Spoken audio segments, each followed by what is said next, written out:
Fiction's darkest universes, now with a tier list. The Matrix. What if I told you that everything you knew, your life, your memories, your world, was all a lie? The Matrix presents a reality where the world as we see it is nothing more than a simulation. The war between man and machine ended long ago. Humanity lost, and we don't even know it. It started with artificial intelligence, machines built to serve, but as they grew smarter, they realized that they didn't need us. Desperate, humans blackened the sky, hoping to cut off their power source. But the machines found a new one: us. Now, humans are farmed like cattle, our bodies generating power while our minds are plugged into the Matrix. A digital prison, a false reality where we wake up, go to work, fall in love, and grow old, never knowing we are prisoners. And those who do escape? There is no salvation, only a lifeless, sunless wasteland. The last remnants of human resistance survive in underground bunkers, living off tasteless sludge, hunted by relentless sentinels. And the worst part? Even rebellion is part of the system. The Matrix allows anomalies to exist because they serve the cycle. Even Neo, the supposed savior, was just another cog in the machine. No wonder some beg to be plugged back in. Which is more terrifying? Living in a fake reality designed to keep you complacent, or waking up to a world where you wish the illusion had never been broken? You take the red pill, you stay in Wonderland, and I show you how deep the rabbit hole goes. All tomorrows. The future is vast, terrifying, and deeply disturbing. All Tomorrows, written by C.M. Koseman, takes us on a billion-year journey through humanity's evolution. A journey shaped by ambition, war, genetic engineering, and the twisted cruelty of an alien intelligence. Humanity reaches for the stars, colonizing Mars, spreading across the galaxy. For a moment, it seems like we've won.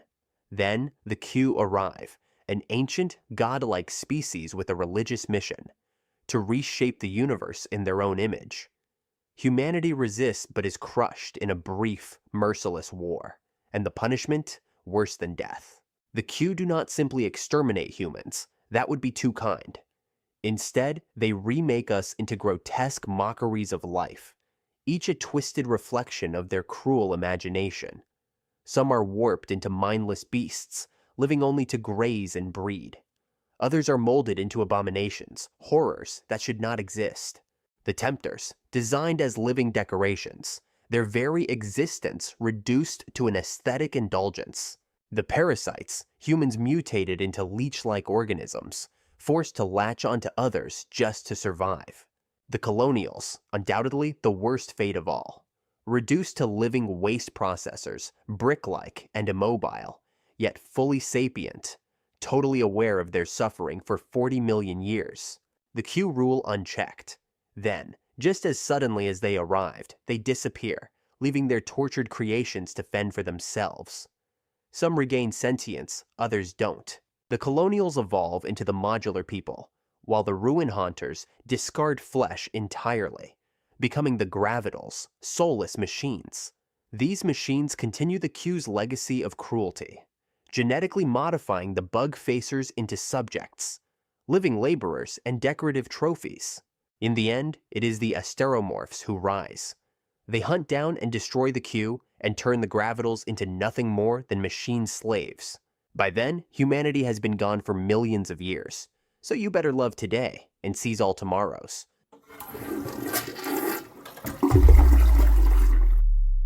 Fallout. Congratulations, you have been selected for entry into Vault 92.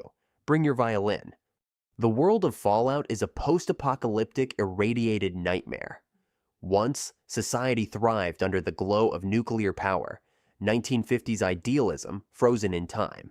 Then, in 2077, it all ended in a single day.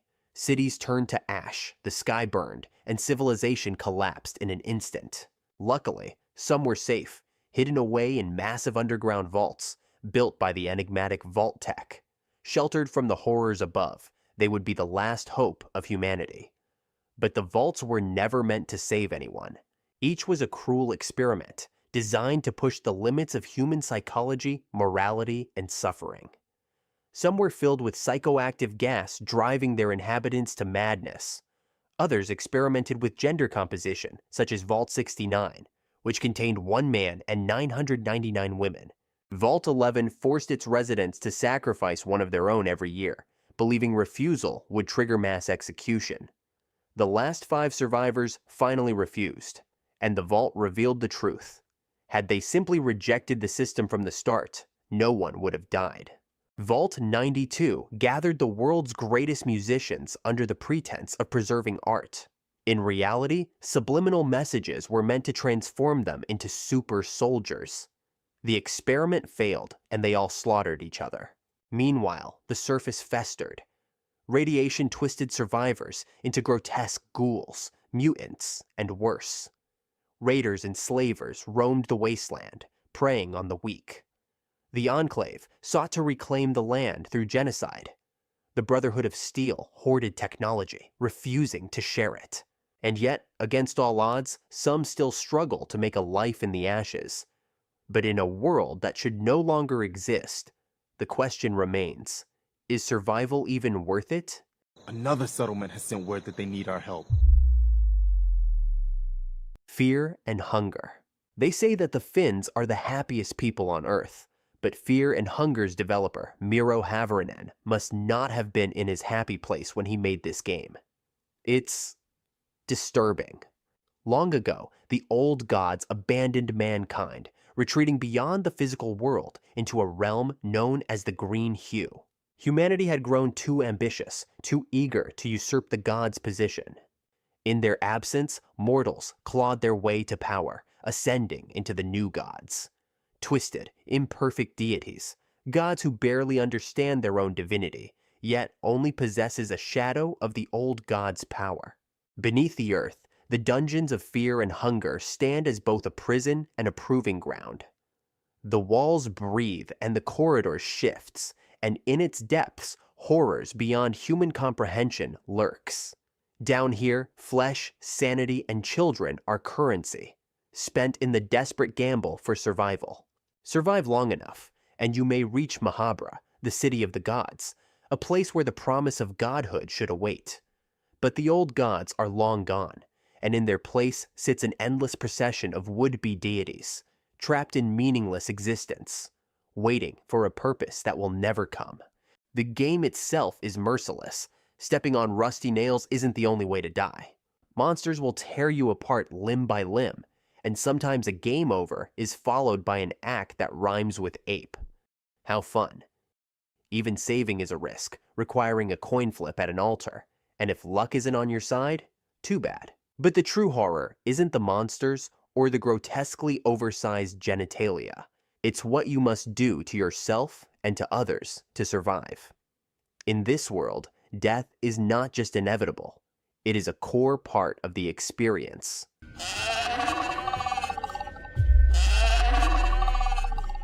The Road. Cormac McCarthy's The Road is a descent into a world that has already ended.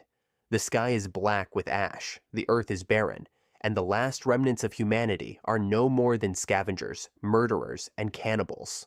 A father and his son walk south through a dead land. Their only possessions a shopping cart, a revolver with 2 bullets, and the fading promise that they are the good guys. The world has ended, not with fire and war, but with silence. There are no birds, no insects, no plants, just ash choking the sky, skeletons in abandoned houses, and the hollow remains of what was once civilization. McCarthy's prose is unrelenting, sparse, and brutal. There are no names, no explanations. The world simply died, and nothing can bring it back. The father and his son move through this ruin, starving, freezing, hunted.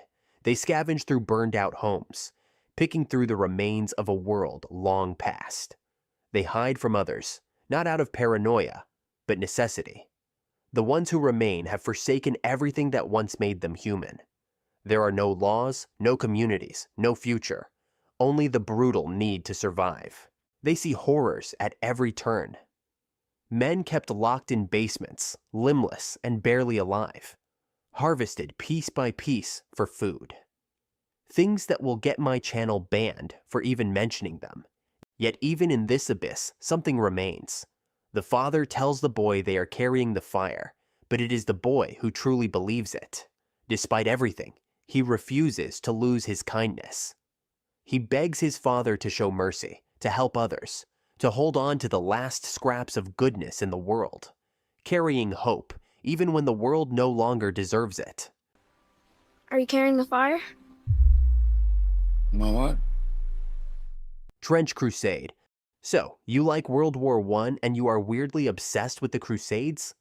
Of course you are. Who isn't? Now what if we merge them together? Sounds cool, right? And the enemy? Not the Germans, not the infidels. This is a war against hell itself. Trench Crusade is a grimdark tabletop war game set in a world where the First Crusade went horribly wrong. The Knights Templar uncovered something they were never meant to find, a demonic artifact buried beneath the Holy City. Blinded by greed, they forsook their oaths and knelt before a new master. In that moment, the gates of hell opened. Jerusalem was obliterated, replaced by a burning chasm from which the armies of hell poured forth. The faithful rallied, but heaven did not intervene. The war became mankind's burden to bear. For 800 years, the Church has fought to reclaim the Holy Land. The trenches stretch thousands of miles, the land a scarred, hellish wasteland, filled with mud, blood, and fire. This is no longer only a war of swords and shields. Modern warfare and holy miracles exist side by side. Bolt-action rifles, artillery, and flamethrowers against the claws of the damned. Mustard gas and divine wrath burn through enemy ranks alike. The faithful, armed with blessed relics, send paladins and trench pilgrims to die in holy service. The Church has become an empire, ruthless and unyielding. In the deep vaults of New Antioch, the Metacrists are shackled in eternal agony. Semi-successful clones of Christ himself, their flesh carved away to empower the Church's greatest weapons. Communicants, those who consume the sacred flesh, are transformed into monstrous, battle-hardened titans, wielding the heaviest armaments of the faithful. The heretics were once men, now damned husks, who cast themselves into hell's flames for power. Their twisted demonic armies march in metallic husks of rotting flesh, their faith bound in unholy pacts. This world is a battlefield where God and the devil have abandoned mankind. The trenches stretch forever, and so does the war.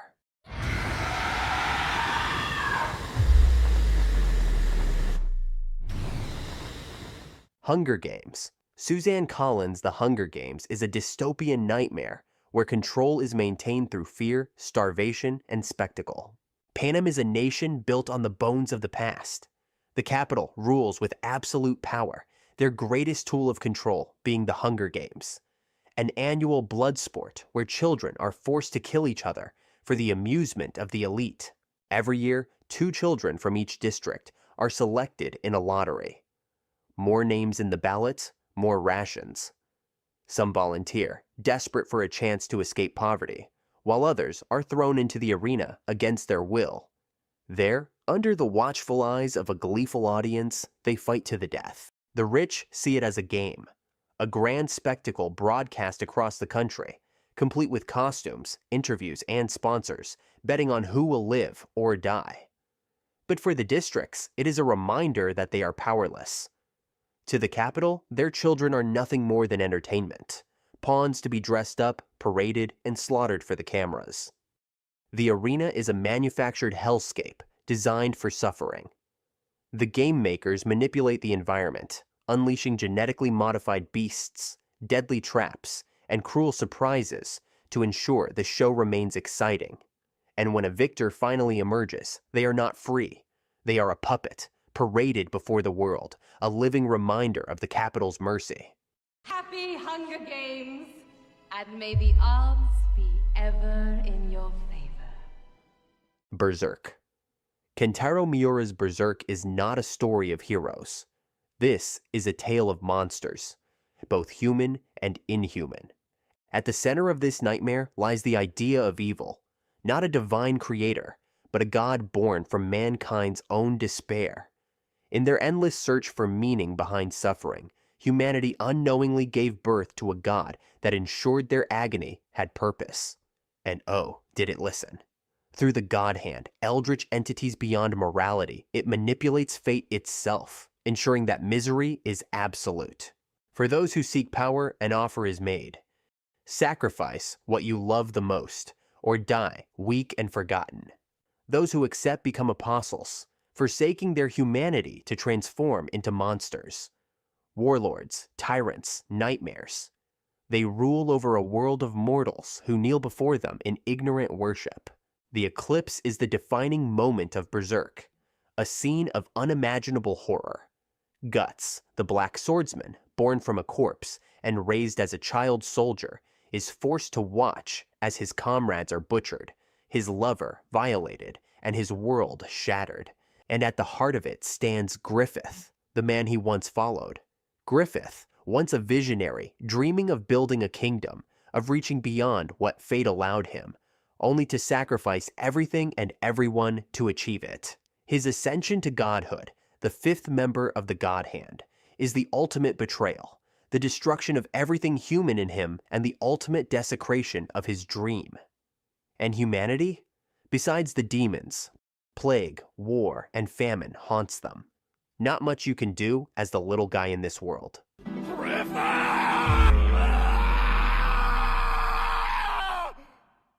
The Witcher. The Witcher series takes place in a world inspired by medieval Europe. Except here, the ghost stories your grandmother told you are real. And if you're an average peasant, there's nothing you can do about it. It's not the darkest universe on this list, but let's be honest. If you or I were dropped into this world, we wouldn't be monster hunters or powerful sorcerers. We'd be illiterate, dirt-poor farmers, barely scraping by while creatures beyond our understanding roam the land. Centuries ago, a cosmic event called the Conjunction of the Spheres brought supernatural beings into the world. Vampires, ghouls, wraiths. They don't just haunt old ruins. They drag people from their homes, lurk in forests, and prowl city streets after dark. Even beyond the monsters, life is harsh, short, and cruel. Kings fight over land, the church burns heretics, entire villages are razed overnight. The only law is power, and the weak are devoured, whether by men or by beasts. Even witchers, the professionals trained to fight these horrors, are despised, seen as freaks and outcasts. And the worst part? They're rare. Most villages will never even see one. Chances are, you are on your own in this world. Looks like rain. The Cthulhu Mythos. The Cthulhu Mythos is a shared fictional universe originating from the works of H.P. Lovecraft. Unlike traditional horror, it is not about simple monsters lurking in the dark, but about the terrifying realization that humans are utterly insignificant in the face of cosmic forces beyond comprehension. In this world, the universe is not good or evil. It is indifferent. Ancient beings of unimaginable power, the Great Old Ones, once ruled the earth and now slumber beneath the sea, in the void of space, or in dimensions beyond human understanding. The most infamous of these is Cthulhu, a monstrous entity trapped beneath the Pacific Ocean in the sunken city of Relia, waiting for the day he will rise again. And Cthulhu is only one of many. Azathoth, the blind idiot god, dreams the universe into existence. And should he ever wake, all of reality will vanish. Nyarlathotep, the crawling chaos, moves among men, spreading madness and despair. Yog-Sothoth, a being outside time and space, sees all but cares for nothing. There are no heroes in the Cthulhu Mythos, no chosen ones to fight back the darkness. Knowledge is not power, it is a curse. The more you understand, the closer you come to being noticed by things that should never see you.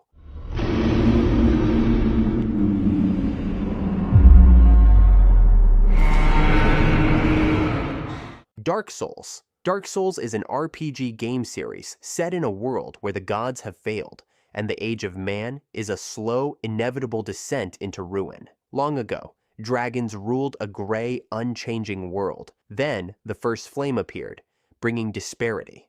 Light and dark, life and death. The gods seized this power, defeated the dragons, and began the Age of Fire. But fire fades, and with it, their golden age crumbled. Instead of accepting the end, Gwyn, Lord of Sunlight, sacrificed himself to rekindle the flame, trapping the world in an endless decaying loop. The undead, marked by the dark sign, are doomed to rise again and again, slowly losing their minds until they become hollow, mindless husks of what they once were. Some seek purpose, some seek power, but all are puppets in the same tragedy. The lords of old cling to their thrones, mere shadows of their former glory. Every kingdom follows the same pattern: greatness, decay, and then an agonizing refusal to die. As the chosen undead, the bearer of the curse, you are given the same choice every age. Link the fire, sacrificing yourself to prolong a dying world, or let it fade and embrace the age of darkness, breaking the circle of decay. The canon ending? The cycle continues. Someone always rekindles the fire.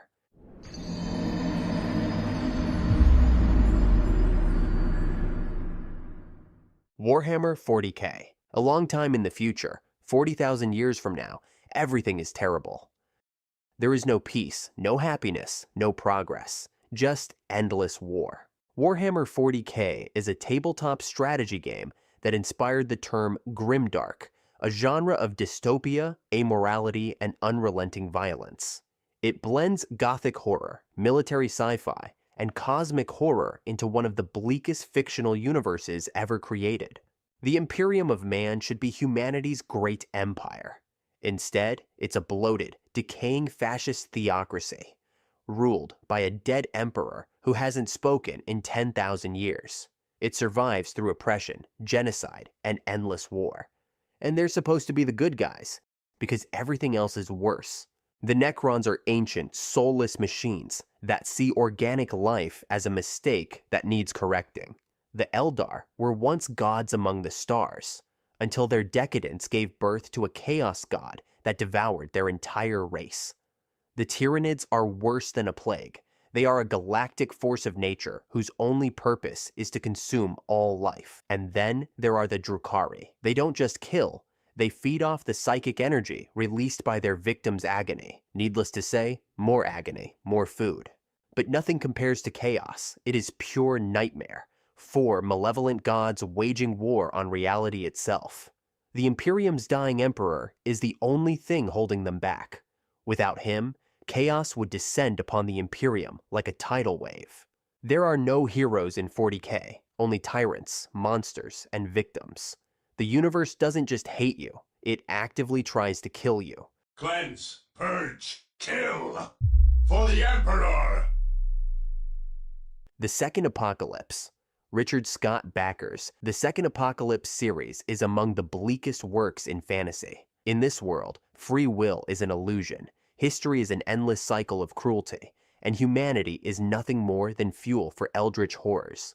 The Inkaroi, twisted, alien beings, know a terrible truth. The afterlife is real, and the gods are not merciful. Damnation is certain. But they believe they can escape it by sealing the world off from the divine. Their plan is horrifyingly simple. If enough souls are wiped out, the gods will lose their grip, and the door to the afterlife will close forever. To achieve this, they built the No God, an eldritch machine designed to erase life itself. When it awakens, all births cease.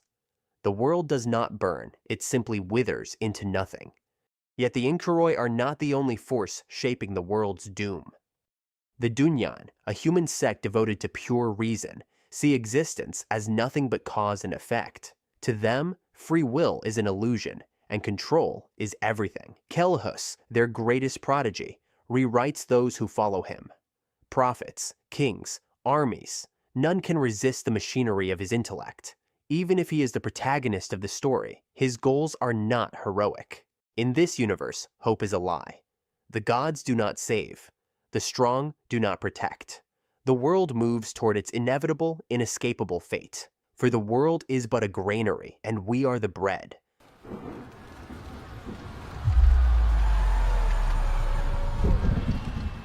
Metro 2033. Dmitry Glukovsky's Metro 2033 universe is a bleak, claustrophobic vision of humanity's struggle for survival after nuclear annihilation. In 2013, the world was engulfed in atomic fire, and the surface became an irradiated wasteland, crawling with mutated horrors. The last remnants of Moscow's population retreated underground, finding refuge in the sprawling labyrinth of the metro system. Over the next 2 decades, this underground world fractured into warring factions. The Hansa controls trade and resources. Polis hoards knowledge and military power. The neo-Stalinist Red Line wages ideological war against the neo-Nazi Fourth Reich, and beyond them lie scattered independent stations, bandit strongholds, and crumbling outposts. Humanity's future is a grim cycle of conflict, starvation, and paranoia, all while mutated creatures from the surface threaten to wipe them out. Artyom, the novel's protagonist, embarks on a journey across the metro, searching for a way to stop an emerging threat, the mysterious, telepathic Dark Ones. Hope is fleeting, the strong exploit the weak, and mankind's greatest enemy might not be the mutants or radiation, but fear and ignorance.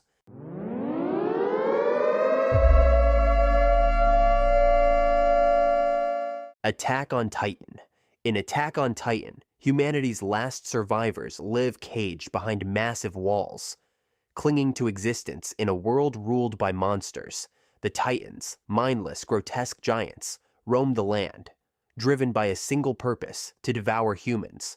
No one knows where they came from, why they attack, or how to stop them. All they know is to fear them. Within the walls, life is little better. The people are ruled by a corrupt monarchy that keeps them in ignorance, hoarding resources while the lower classes struggle to survive.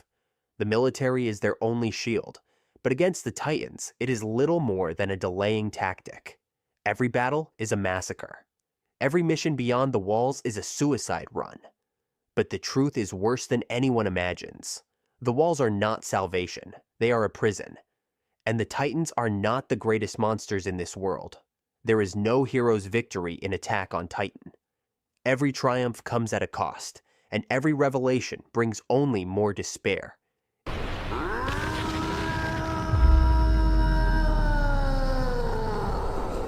The Simpsons. Okay, I know this may seem like an odd entry among these grim, horror-filled worlds, but just hear me out. Springfield might be one of the most terrifying settings of all. At first glance, it's a cartoonish and wacky place, full of colorful characters and harmless antics. But underneath, reality itself is warped. Time is meaningless and physics is optional. At the center of it all is Homer Simpson, an oblivious god, unknowingly reshaping existence to his whims. He survives explosions, radiation, and countless fatal injuries. He gains and loses skills at will, becoming an astronaut, a Grammy-winning musician, and even a professional boxer. Yet by the next episode, he's once again a bumbling nuclear safety inspector. The world resets every half hour, ensuring that Springfield remains unchanged, with a few arbitrary exceptions. Mole Man dies endlessly, only to return. Maud Flanders, however, stays dead. For a normal person trapped in this universe, existence would be a nightmare. And we've seen what happens when reality refuses to bend for someone. Frank Grimes. Grimes is governed by real-world logic. He works 2 jobs to afford a miserable apartment, while Homer coasts through life. Grimes watches in horror as Homer defies all reason, immune to consequences. Driven to madness, Grimes tries to mimic Homer's recklessness, but Grimes is bound by real-life logic. He is electrocuted, and Springfield simply forgets him. Worst of all, this unending cycle is tied to a show that has long outlived its prime. The Simpsons should have stayed in the 90s. Instead, it lurches forward, a decaying, undying husk, dragging its doomed characters and its unfortunate audience along for eternity.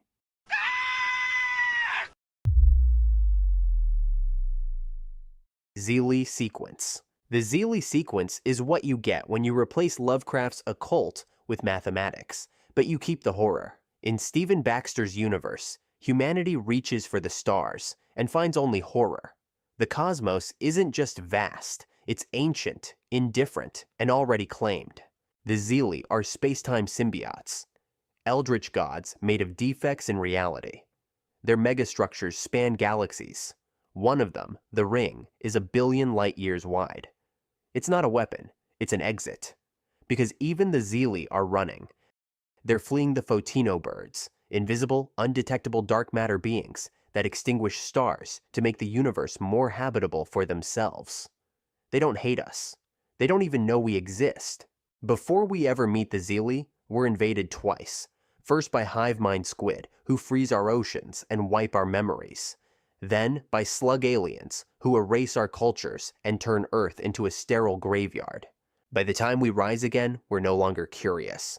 We're furious and deeply xenophobic.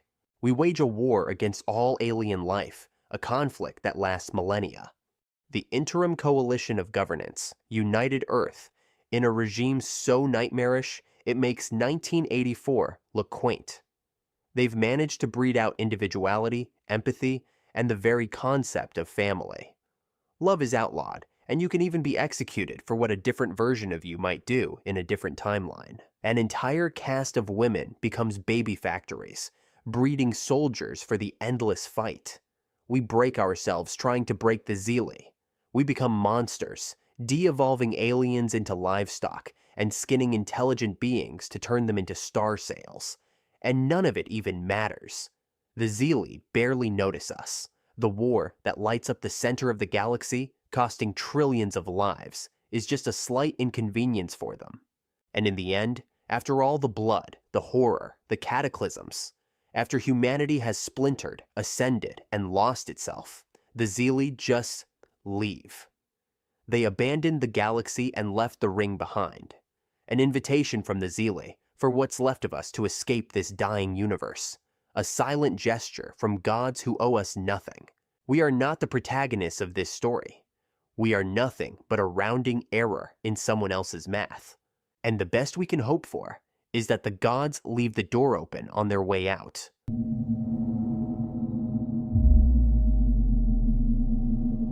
Doom. Something went wrong on Phobos. The Union Aerospace Corporation experiments with interdimensional travel on Mars and its moons. Then something goes wrong. The gates rupture and hell comes through. Not metaphorical hell, literal hell. Demons pour out of the portals. The security forces are slaughtered and raised as undead. A distress call was sent. You and your squad were deployed to secure the perimeter. But now your squad's dead. You hear bones breaking over the comms. Then silence. You're alone. No evac, no command. Just a pistol and some rusted armor. The base is crawling with possessed corpses, snarling imps, and screaming nightmares. But the demons made the biggest mistake of their existence. They left you breathing. Because you are the mother-f***ing Doom guy. A pixelated slab of righteous fury. A 16-bit war crime. You don't run. You don't talk. You just blast.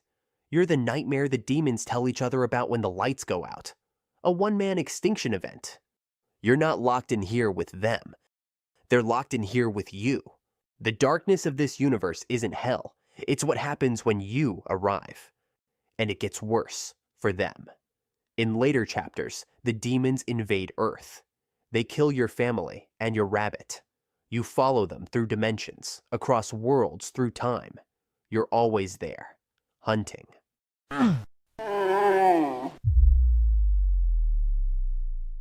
The Twilight Zone. It's a good life. In the middle of nowhere, or perhaps the middle of nothing, sits Peaksville. The rest of the world is either gone or unreachable. No one knows for sure, and no one dares to ask. Because Anthony doesn't like questions. He is a 6-year-old boy with the power of a god. Anthony is the antagonist of the infamous episode of The Twilight Zone, It's a Good Life. He can read minds, create and destroy matter, and he doesn't understand good or evil, only what pleases him and what doesn't. And when he's displeased, he wishes people into the cornfield. They're never seen again. The adults live in terror, frozen in a constant performance of forced smiles and praise. No one sings, no one cries, no one thinks anything but happy thoughts, because if you do, he will know. Anthony is a child with no empathy, no limits, who never hears the word no. At a birthday party, the birthday boy, Dan Hollis, breaks. Drunk and desperate, he calls Anthony a monster to his face. He begs someone, anyone, to attack the boy while his back is turned. Anthony's aunt tentatively reaches for the fireplace poker, but falters almost immediately. She knows better. Anthony calls Dan a very, very bad man and transforms him into a jack-in-the-box. Warped, twitching. Anthony's father gently talks him into sending Dan to the cornfield, and then, casually, Anthony makes it snow, guaranteeing that half the crops will die. His father almost snaps. Almost. But then he catches himself, forces a smile, and says, "You did a real good thing, Anthony, by making it snow." A real good thing. And everyone agrees. Tomorrow's gonna be a real good day. A very, very good day. You're a bad man. You're a very bad man. The War of the Worlds. They came without a message, no offer of peace, no demand for surrender. They simply began to burn the world. In H.G. Wells' The War of the Worlds, Earth is not the center of the universe. It's not sacred or protected. It's just another planet, and someone else wants it. Wells shatters the illusion of human dominance. Victorian England, then the symbol of civilization and power, is reduced to ruin in days. The Martians descend like a force of nature, incinerating armies with heat rays, smothering cities in black smoke. The invaders don't hate us. They don't even seem to care. We are to them what ants are to us. They harvest our blood, crush our homes, and move on. Resistance is utterly meaningless. And then, just as suddenly as they came, the Martians die, killed off by bacteria. Tiny, mindless organisms we can't even thank. It's a victory by accident, a fluke. And that's what makes the War of the Worlds so terrifying. We didn't survive because we were brave or clever. We survived because we were lucky, this time. But the universe is vast, and the next visitors may not suffer from the same ailments. In Wells's vision, there is no triumph. Just a reminder, we are not alone. We are not safe, and we are not ready.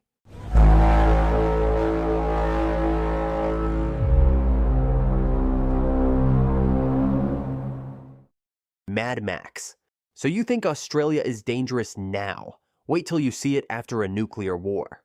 The Mad Max universe is a world stripped to rust and rage. Society didn't collapse overnight. It bled out, slowly. In the first film, civilization is still standing, barely. The cities are decaying, the highways are ruled by gangs, and the cops are little more than scavengers in uniform. When the fuel dried up, so did order. Max Rockatansky is a highway patrolman trying to hold the line, until he loses everything. Then, the line disappears. He becomes a survivor powered by grief, vengeance, and 600 horsepower. By the second film, it's all gone. The world was choked to death by oil shortages, economic ruin, and a global nuclear war. The Outback has become a war zone of scavengers, warlords, and flame-belching death machines. Here, fuel is life, and water is power. Towns run on pig shit, and warlords rule with theatrical brutality. Life is short, brutal, and loud. The world ended, but it didn't stop spinning. So buckle up, keep your eyes on the horizon, and whatever you do, don't run out of gas.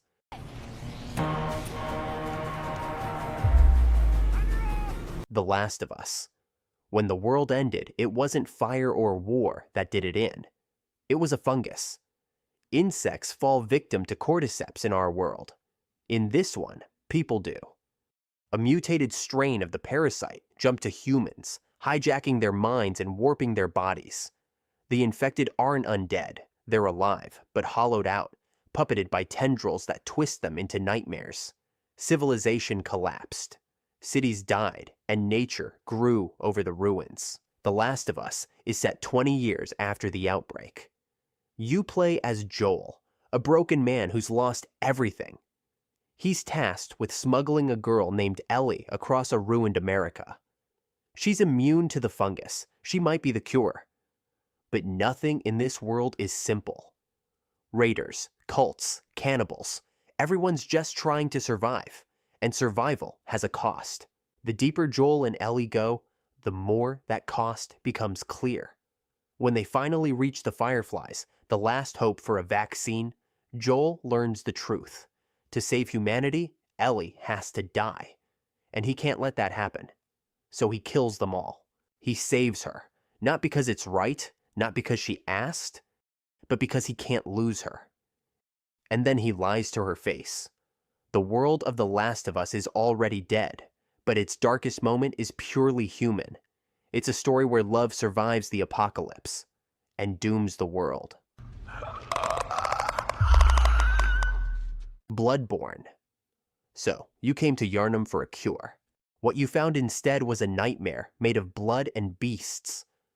Long ago, scholars discovered ancient ruins beneath the city, remnants of a forgotten civilization that had made contact with the Great Ones, eldritch beings from a higher plane of existence. They found something else, the old blood, a miraculous substance that could cure any disease or ailment. The healing church spread it to the masses. Yharnam's culture became obsessed with blood, to the point where it replaced even alcohol. Then it began to rot them from the inside out. The old blood was never safe. Those who consumed it were slowly transformed into beasts. To contain the truth, the church created hunters to eliminate the afflicted in secret. But the plague couldn't be contained. Old Yharnam was burned, and the city collapsed into madness. You arrived during the hunt, one of many nights where beasts roam and sanity is scarce. You sign a contract, receive a transfusion, and awaken in the hunter's dream, a liminal space tied to a great one called the Moon Presence. At first, the threat seems clear. Beasts in the streets, madness in the eyes of the faithful. But the deeper you go, the more reality unravels. The healing church experiments on humans. Infants are offered to the cosmos. The Great Ones whisper through dreams. To escape, you must end the nightmare, or become part of it. SCP Foundation. The world hasn't ended, because someone is making sure it doesn't. The SCP Foundation is an open, collaborative project, where thousands of contributors have built an ever-expanding nightmare. There is no canon, no fixed truth, just redacted files, anomalous horrors, and the cold logic of containment.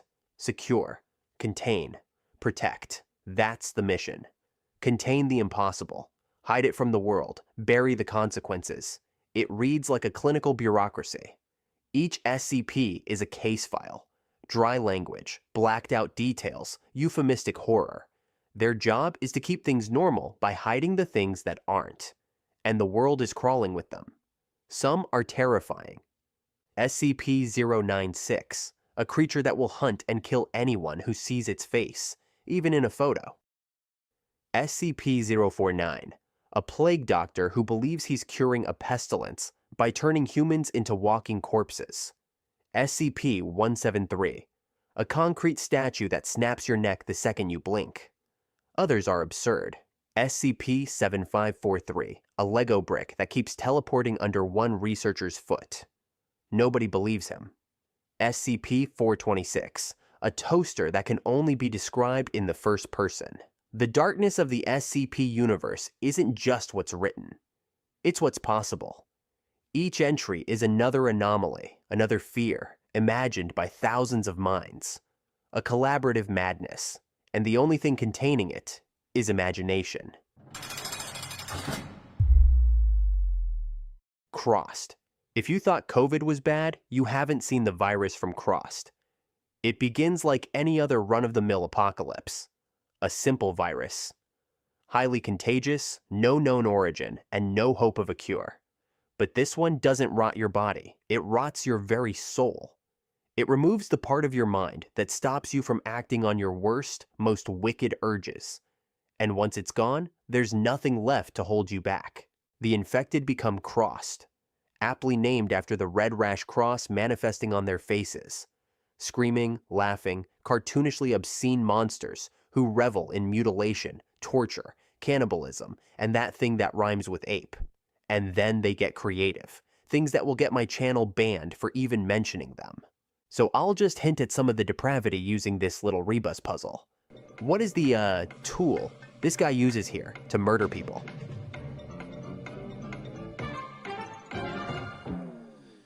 Okay, moving on. By the time humanity realizes what it's up against, it's already over. Friends turn on friends. Families butcher each other in their own living rooms. Cities become slaughterhouses, and governments collapse overnight. And the worst part?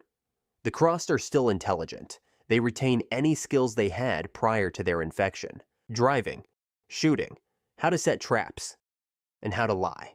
It's a zombie apocalypse, except the zombies can drive tanks and have maintained their ability to operate thermonuclear weapons. And they do. The last act of the US government? Shut down the nuclear plants and execute the scientists who knew how to restart them. Well, they didn't get them all. The survivors try to endure. Some smear blood on their faces to fake the Crossed's mark, hoping to blend in. Others hide. But it never lasts. Because every single time, the Crossed find them. The true horror of Crossed isn't just the blood or the body count. It's the mirror it holds up to humanity. The infected aren't possessed. They're liberated, ordinary people acting on desires we all bury deep within. Halo.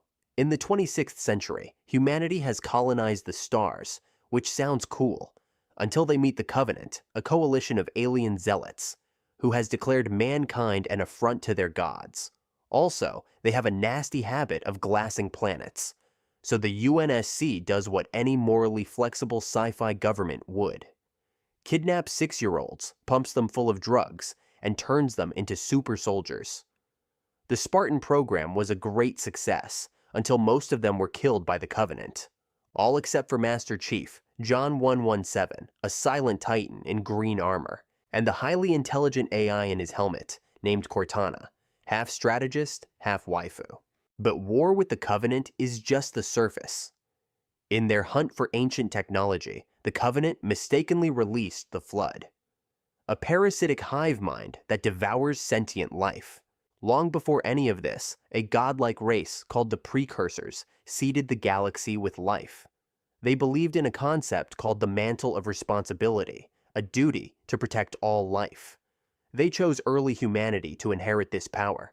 The Forerunners, another ancient species, saw this as an affront to their superiority, so they wiped out the Precursors and nearly exterminated humanity. The few Precursors that survived turned themselves into dust, planning to regenerate over time, but the dust decayed into spores, the DNA twisted, and the Precursors became the Flood. To stop them, the Forerunners built the Halo Rings, massive superweapons that wipes out all sentient life in the galaxy, to starve out the Flood.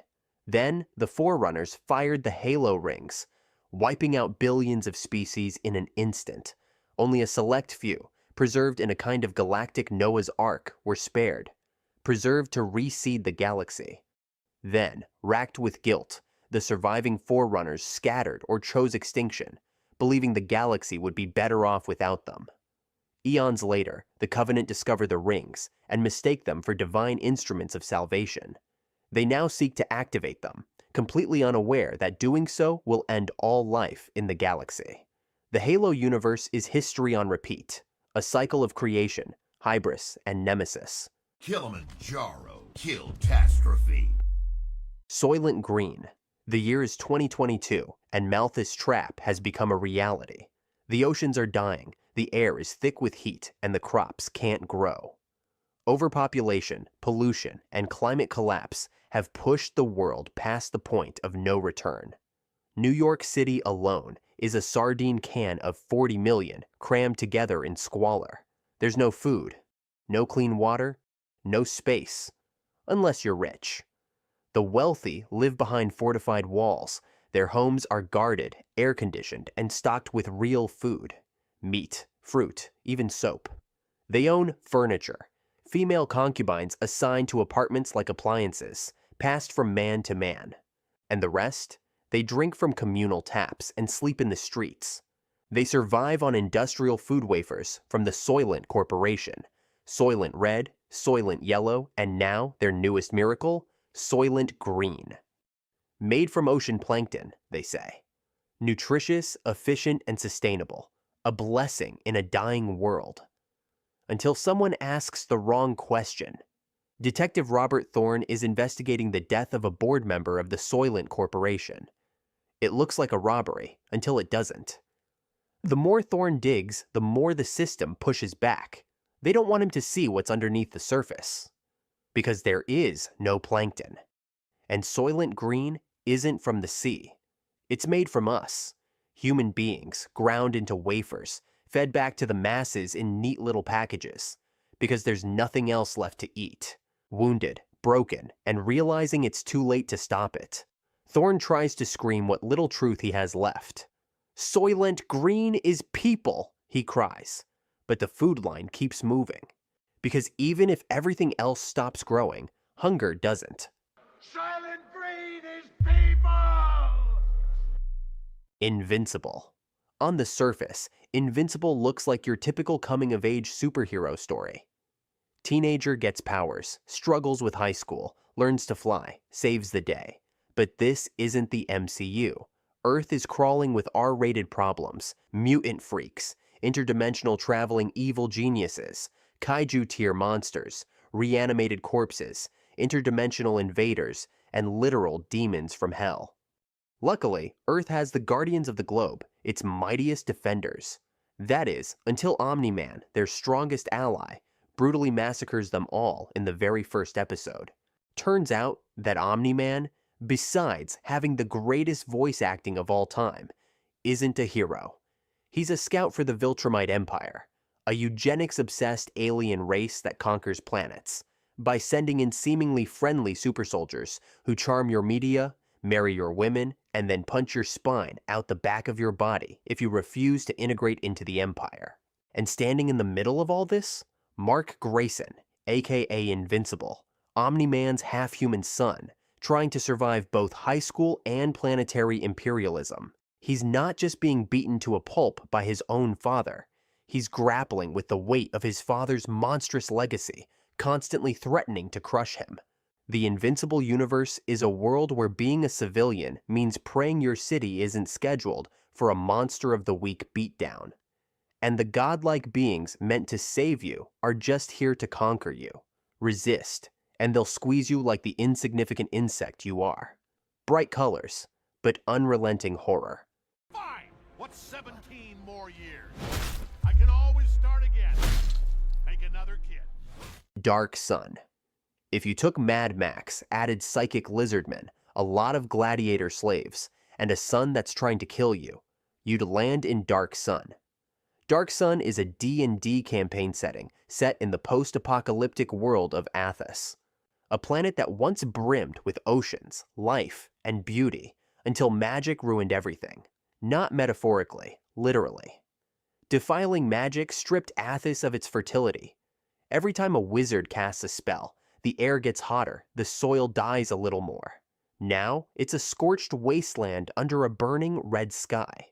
The oceans are gone, replaced by the sea of silt, a choking, bottomless expanse of powder so fine it suffocates anything that tries to cross it. Unless you're a giant. Here, water is more valuable than gold, and iron is a forgotten luxury. The gods of this world are nowhere to be seen. Some say they never existed. Others say that they were killed or fled. Either way, divine salvation isn't coming. In Athos, almost every creature, even the insects, has some form of psionic ability. Magic, by contrast, is feared, associated with the defiling. If you're a wizard, you hide it. Or you die. And it doesn't get brighter from there. Slavery is everywhere. In fact, many campaigns begin with the players shackled in chains, forced to fight in gladiatorial pits for the amusement of decadent sorcerer kings, the rulers of the city-states, the only remnants of civilization left. There are no commoners here, no noble paladins. Everyone fights, everyone kills.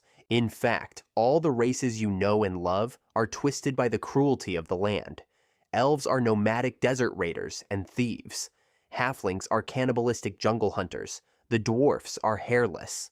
And humans? hardened, mutated, desperate. On Athos, every race is a predator. If you die of old age on Athos, you have won the campaign.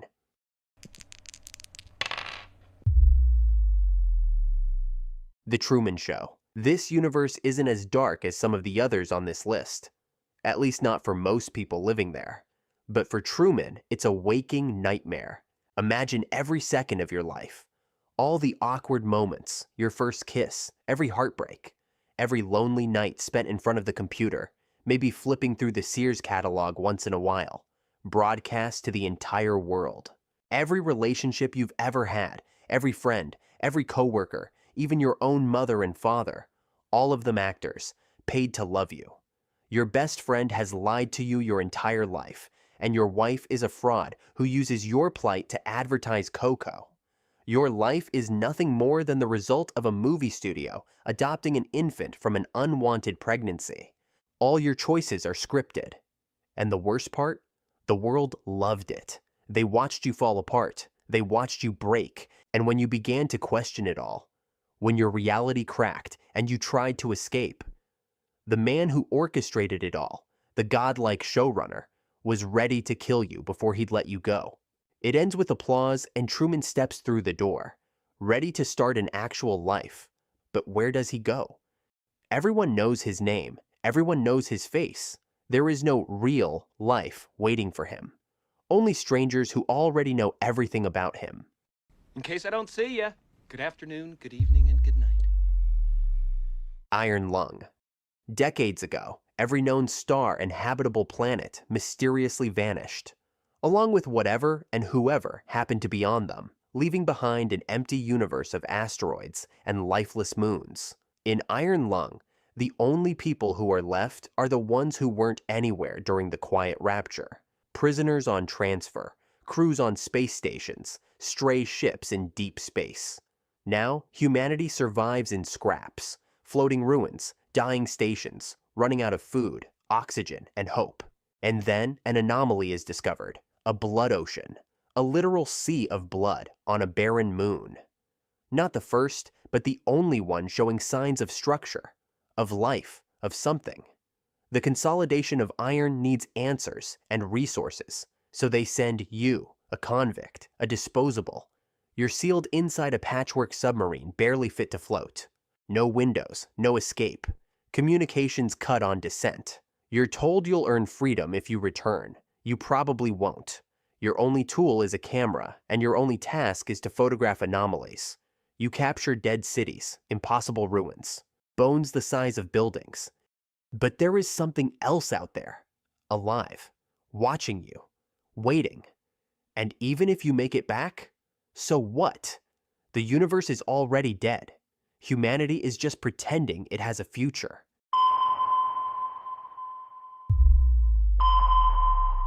Half-Life. Half-Life begins with Gordon Freeman showing up late for work at the Black Mesa Research Facility. Then the world ends. During an experiment gone wrong, called the Resonance Cascade, scientists accidentally punch a hole through dimensions, opening Earth to an alien realm. Monsters spill through. Chaos erupts. And as Freeman fights his way through crumbling labs with his trusted crowbar at his side, something worse is already arriving. The Combine. They slip in through the dimensional cracks manifested by the Resonance Cascade. They invade Earth, and within 7 hours, we surrender. The planet is drained, oceans recede, and canals dry up. What's left of civilization is funneled into gray megacities, where the drinking water is drugged, reproduction is outlawed, and every street has cameras. The streets are policed by repurposed humans and biomechanical horrors. Striders, hunters, stalkers, all likely victims of past Combine conquests. Towering above it all, the Citadel, a machine spire symbol of the Combine's dominance. In this universe, it's not just aliens that ruins the lives of humans. In the Portal series, in an abandoned lab, a cheerful AI is running endless experiments on human test subjects, promising cake while casually murdering them. As for Gordon, he's locked in stasis, frozen in time, waiting for a sequel that never came.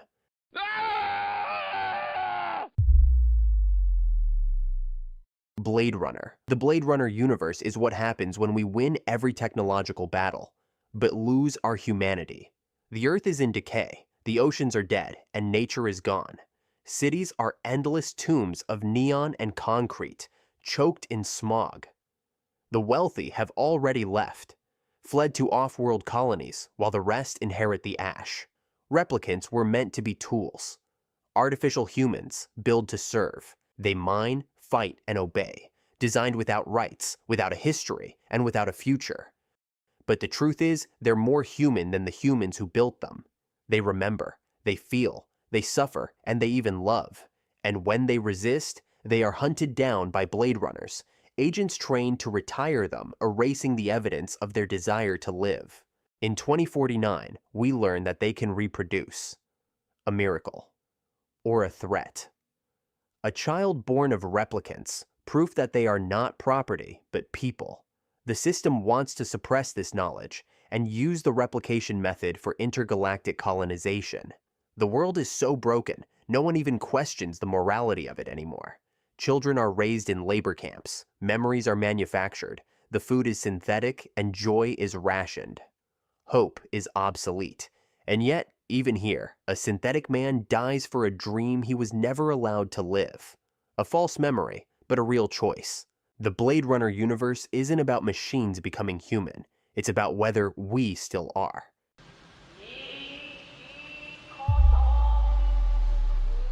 The Sims. The original Sims game may look like a cheerful suburban sandbox, but dig just a little deeper, and it reveals a deeply sinister universe. You are not the Sim. You are the god of this world, the all-powerful, invisible force micromanaging every second of their lives. They don't eat, sleep, or use the bathroom unless you allow them. Free will exists, but only until it annoys you, and then you cancel it with a click. Sims aren't people, they are dolls, trapped in a dollhouse designed by an 11-year-old sociopath. Death is always a mouse click away.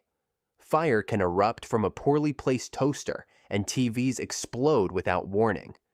Fixing a dishwasher is safe, right? Nope, that's an electrocution hazard. And the pool? Classic execution method. Delete the ladder and watch them paddle helplessly until they drown. Then the Grim Reaper shows up, you and your friends laugh, and the jazz music plays on. Children don't get off easy either. If they skip homework, straight to military school, instant expulsion from the household, gone forever. In this universe, ghosts are real and will haunt your house nightly. Burglars sneak in with their unnerving theme music, and yes, they can and will steal your baby. The poor Sims can never escape. There's no aging, no retirement. Children stay children. Adults grind endlessly. No weekends, no holidays, just work and chores on repeat. Climbing the career ladder, nearly impossible. Promotions demand a grueling mix of skills and friendships that decay faster than you can build them. Luckily for the Sim, their god has one miracle left: Rosebud. With a few keystrokes, you can grant them a mansion, or decide to trap them in a one-tile cell with no doors. Either way, their fate depends entirely on your mood that day, because The Sims isn't just a life simulator. It's digital purgatory with pastel wallpaper and jazz music. And you? You're not just their creator, you're their caretaker, their warden, their judge, their god. And like the Old Testament kind, you are not merciful. This girl is friendship, and then whoop that's not, and you stop again. The Boys. Forget noble heroes and righteous saviors. The Boys takes the superhero genre and rips it to shreds. On the surface, the world looks like a superhero utopia. Supes fight crime, they save civilians, and they star in blockbuster movies. But it's all an illusion. Behind the scenes, these heroes are egotistical, reckless, and morally bankrupt. They're manufactured celebrities under the control of Vought, a ruthless corporation that exploits their powers not to save lives, but to boost profits and maintain control. The Supes commit heinous acts, killing innocents by accident or on purpose. None of it matters though, as Vought stands ready to cover it all up, protecting their assets and keeping the money flowing. At the center of it all are the Seven, the most powerful superhero team, who are the worst offenders. Led by Homelander, a psychopathic, godlike figure with a twisted mommy complex. This guy wasn't born evil, he was made, raised in a lab, denied love, family, or any normal human connection. Homelander is the twisted product of Vought's experiments. Stripped of empathy, he is on a constant hunt for validation and love. Homelander's cruelty is masked by his surface-level charisma, making him both the hero of the masses and the ultimate villain. Vought's corruption runs deeper than just controlling heroes. They've systematically used the soups to divide the public, fueling culture wars, political divisions, and even performing political assassinations. Instead of questioning their soup overlords, ordinary people turn against each other, too caught up in fighting imaginary enemies to see the real threat. If you're just a regular person in this world, you live in constant danger from people who see you as less than insects, and you're expected to celebrate them for it. In this world, you are only here to consume the soup merchandise. I'm stronger. I'm smarter. I'm better. Game of Thrones. The world of Game of Thrones is unforgiving and endlessly complex. A place where power is the only currency, and honor usually gets you killed. Based on George R.R. Martin's A Song of Ice and Fire, the series explores a realm where political intrigue, betrayal, and ambition shatter families and kingdoms alike. The Iron Throne symbolizes conquest and bloodshed, with noble houses willing to destroy themselves to claim it.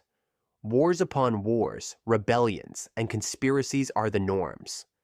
From the Targaryen conquest to the War of the Five Kings, the land is soaked in the blood of those who seek power and those who are caught in the middle. Famine and suffering follow every conflict, and the small folk endure the consequences, while lords and kings play their deadly game. And that's just the human realm. The world itself is steeped in ancient, terrifying magic. From shadow assassins and blood magic to the resurgence of dragons and random resurrections, the supernatural world constantly encroaches on human affairs. At the edge of civilization, the White Walkers gather, an ancient, unstoppable force of ice and death, threatening to sweep over the world like a frozen plague. But the real darkness came when the writers ran out of source material. And I am not even talking about the fact that George is suffering from the most infamous case of writer's blockage. No, these two guys messed it all up on their own. It's like they just gave up. All that rich, intricate storytelling, gone. Plot points went nowhere, and years of buildup evaporated.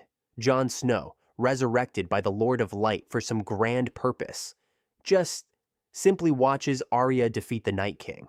We never learn of the Night King's motivations. The big bad of the whole series is offed in 2 episodes. And guess who the real big bad villain is? It's Daenerys. Portrayed as a liberator for 7 seasons, suddenly she burns a city of innocents with no convincing reason. And Stannis Baratheon, one of the most cunning military leaders in the world, survived for several seasons, then became a loose end to the writers, and therefore he decides to march to his pointless death, executed by Brienne of Tarth, who just happens to find him. And Bran, who spent seasons doing nothing, becomes king with little justification. The North's independence is granted without much resistance, and Bronn, who doesn't even know how loans work, somehow becomes master of coin. The internal logic of the series collapsed, like hiding in Winterfell's crypts when the enemy raises the dead. Or the Dothraki charge, abandoning strategy for visual flair, sending cavalry blindly into the dark against an undead horde. The pacing collapsed. Characters teleported across continents, plot lines built over years wrapped up in minutes, and everything felt rushed. They crammed what should have been several seasons into 6 episodes, reducing one of the most iconic fantasy series to a rushed, hollow ending. The final season wasn't just bad, it was the biggest betrayal in the entire series. While Dany kind of forgot about the Iron Fleet and Euron's forces. Blasphemous.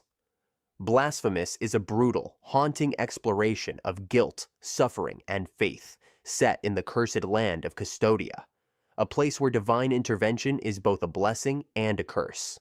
The world is shaped by the miracle, a mysterious and merciless force that operates on an enigmatic logic that manifests in twisted, horrifying ways, leaving behind grotesque monuments of agony. You play as the Penitent One, the last survivor of the Brotherhood of the Silent Sorrow, a once devoted order now decimated by the miracle's cruelty. Revived from death by the miracle itself, the Penitent One bears the mea culpa, a thorn-covered sword forged from guilt and sin. He traverses the rotting, corpse-filled landscape in silence, seeking redemption and answers, burdened by a vow of silence and eternal penance. The miracle is a cruel god that punishes those who pray to it. The twisted beings scattered across Custodia are all products of this phenomenon, cursed to wander the world as monstrous abominations. Altas Gracias, a towering creature of flesh and sorrow, was born when three sisters pleaded for grace and were fused into a single suffering form. Socorro begged to bear others' pain and now exists as a living wound. The blessed Lord of Salty Shores was punished. His kingdom and its worshippers crystallized into salt for venerating him as a false idol. And Quercy, once unjustly condemned to burn at the stake, emerged from the flames time and time again, burning and burning again. In Custodia, faith and torment are inseparable, and absolution is a distant, bitter hope.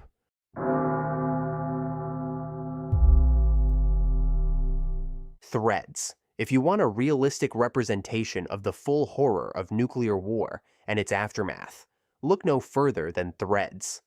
Jimmy and Ruth are just two young people in love, living in the industrial city of Sheffield, England. They're expecting a baby, a new life, a future together. But outside their small world, the Cold War is heating up. The Soviet Union invades Iran, and in response, the United States sends troops to secure the oil supply. The news sends Britain into a frenzy. Citizens panic buy food and supplies, while looting and violence break out in the streets.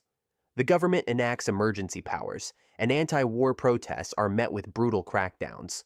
Jimmy and Ruth don't know it yet, but the world they knew is already gone. One early morning, the Soviets launch a surprise attack. Air raid sirens wail, and a flash of light turns the sky white. In an instant, Sheffield becomes hell on earth. Firestorms rage, buildings collapse, and the lucky die quickly. Jimmy tries to find Ruth, but vanishes in the chaos, never to be seen again. Ruth only finds Jimmy's beloved bird book, now her most prized possession. She survives, but life becomes a relentless struggle. Infrastructure collapses. No water, no power, no help. The effects of radiation slowly manifest. Hair falling out, gums bleeding, and painful sores spreading across malnourished bodies. She flees to the countryside, where food becomes the only currency, and human lives are worth less than a stale loaf of bread. Ruth gives birth alone in a ruined barn, clutching Jimmy's bird book, the last remnant of their life before. Years pass, and Britain's population plummets to medieval levels. The sun has returned, but the damaged ozone layer means it now burns the skin and causes cataracts. Survivors, weakened by years of malnutrition and radiation, have become mere shadows of humanity. Ruth's daughter, Jane, grows up in a world of scarcity and violence, as broken as the language they speak. As Ruth dies from cataracts and malnutrition, Jane shows no sadness. Death has lost its sting. She leaves unceremoniously and takes the last of her mother's possessions, leaving only the bird book behind. In the end, Jane herself becomes a mother, but her newborn is bloody and deformed. As Jane looks at her baby in mute horror, it's clear, humanity hasn't really survived.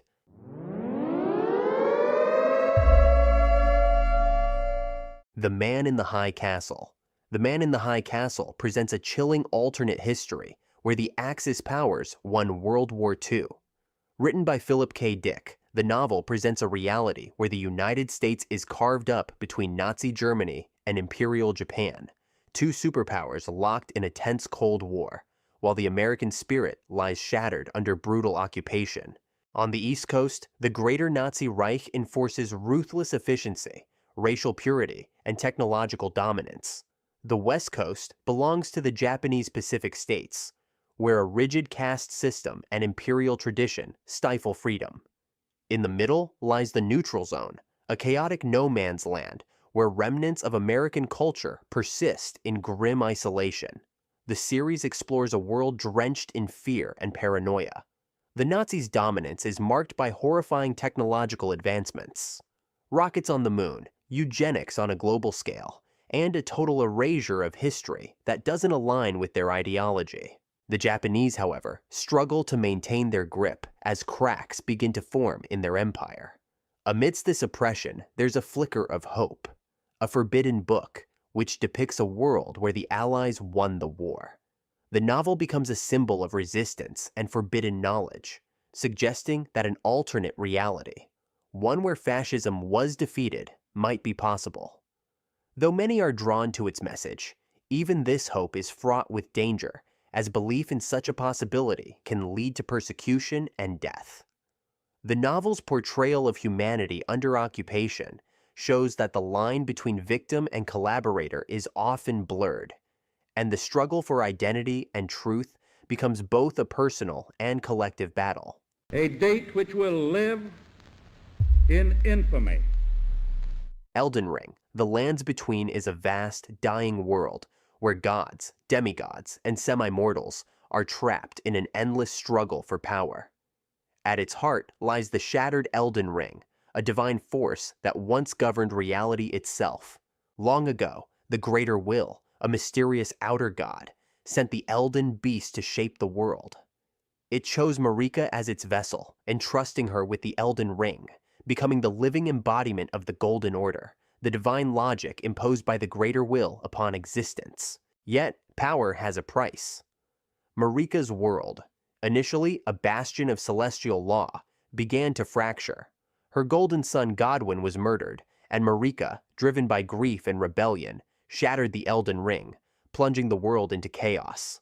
Her demigod offspring, each claiming a piece of the broken ring, waged war against one another, driven by pride, ambition, or sheer madness. The mighty have fallen, Marika was imprisoned by the Greater Will, and the world itself has begun to rot. The Erd Tree, once a symbol of divine order, now stands as a grotesque monument to a fading age. The Golden Order's followers cling to a broken faith, while the lands are overrun by twisted creatures, corrupted warriors, and gods who have lost their minds.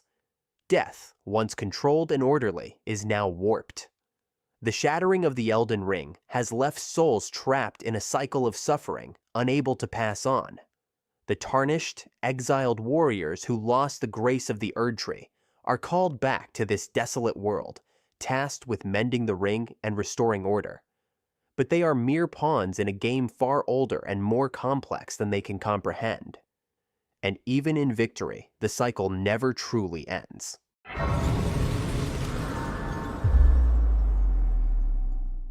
You did it, you absolute mad lad. You finished the whole video. Now feel free to tell me where I went wrong in my tier list and why, or go out and touch some grass or something. Anyways, thanks for watching. Cheers.